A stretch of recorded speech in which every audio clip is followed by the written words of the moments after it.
How does that relate to accidents?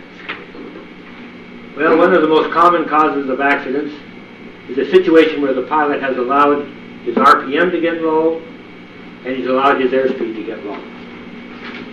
As a matter of fact, in a study done by the NTSB for the years 1977 through 1979, a conclusion of that study was that the primary cause of accidents in all helicopters was failure to maintain RPM and airspeed. When you allow that RPM to get low, the power available from that engine will also be low. Because remember, the power that that engine can produce is almost directly proportional to its RPM. When that RPM is low, the amount of energy that you will have stored in your RPM will also be very low.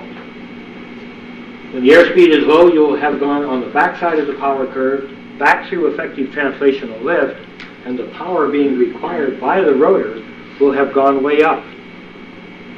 And when your airspeed is low, the amount of energy that you will have stored in your airspeed that you can recover will also be low. One of the most common accidents that we had during the early years with the R-22 was the 180-degree practice auto rotation. And this is what would happen. The student would enter auto rotation on his downwind, just like he should, establish his rate of descent of approximately 1,500 feet per minute, a nice moderate airspeed of 60 or 65 knots.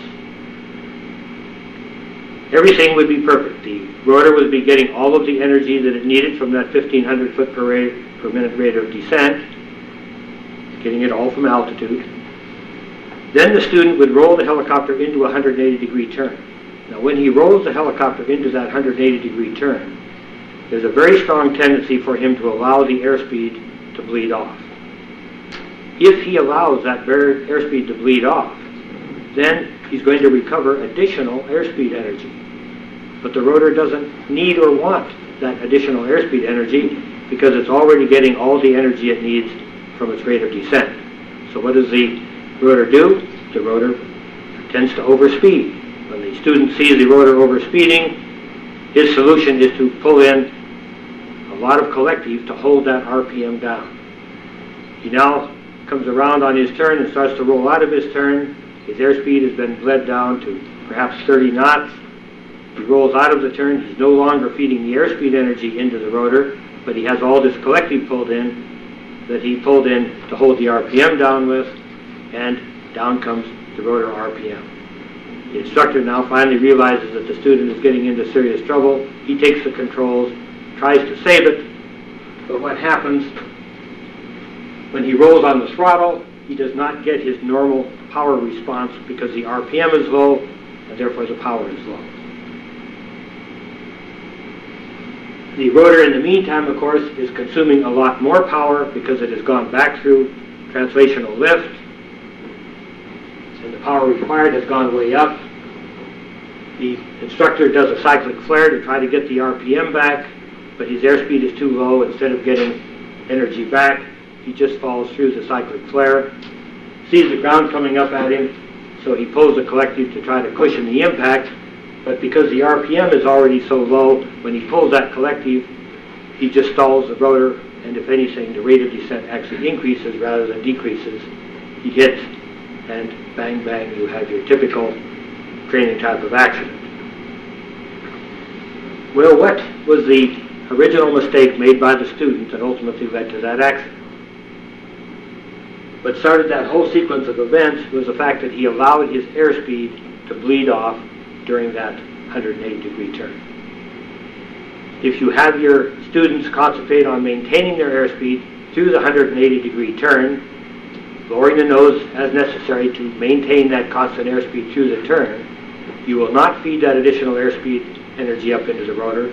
The rotor will have little, if any, tendency to overspeed.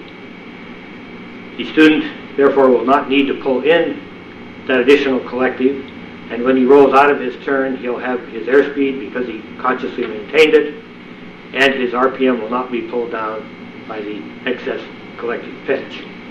There is a caveat to that, however, and that is that in order to do that, the student must keep the aircraft reasonably well trimmed. Because if he allows the aircraft to sideslip or skid in that turn more than 15 or 20 degrees, then the airspeed indicator will become erratic. And his airspeed indication that he's relying upon will tend to mislead him. There's another case where we've had some accidents over the years involving this combination of low RPM and low airspeed, and that occurs during the takeoff.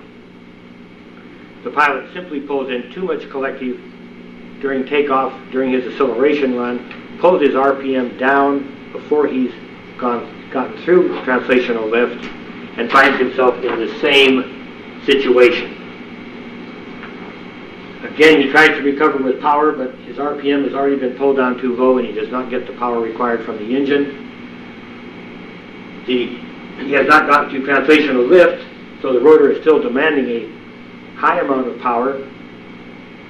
And he does a cyclic flare to try to get that RPM back real quick, but it just falls through the cyclic flare. And when he pulls collective to try to cushion the impact, and it's at this point when he pulls collective that there is a difference in these two scenarios. When he pulls collective under these conditions, he will first get usually a nose right rotation of the helicopter. And that's one of those things that we look for in trying to determine exactly what happened after an accident has occurred. The nose will start to rotate to the right because the torque is still being applied to the main rotor. Keep in mind now that power is proportional to torque times RPM. The power was down not because the torque was down. The torque was still right up where it should be. The power was down because the RPM was down. And power is proportional to torque times RPM. So when he pulls that collective, he still has maximum power applied to that main rotor. But his RPM is very low, and the thrust that that tail rotor can produce is proportional to the square of that RPM. For instance, if you only have 70% of your normal RPM at that point, then you're only going to be able to produce 50% of your normal thrust on that tail rotor. Whereas the main rotor is still feeling the maximum torque. So what happens is, frankly, the tail rotor stalls, and the helicopter rotates nose right, and will usually go into the plowed field or the bushes or whatever, left side first. Or in some cases, we've had a few accidents where they were trying to do a recovery while they were still a number of feet above the ground and ended up actually doing 2 or 3 complete revolutions before they would finally hit the ground.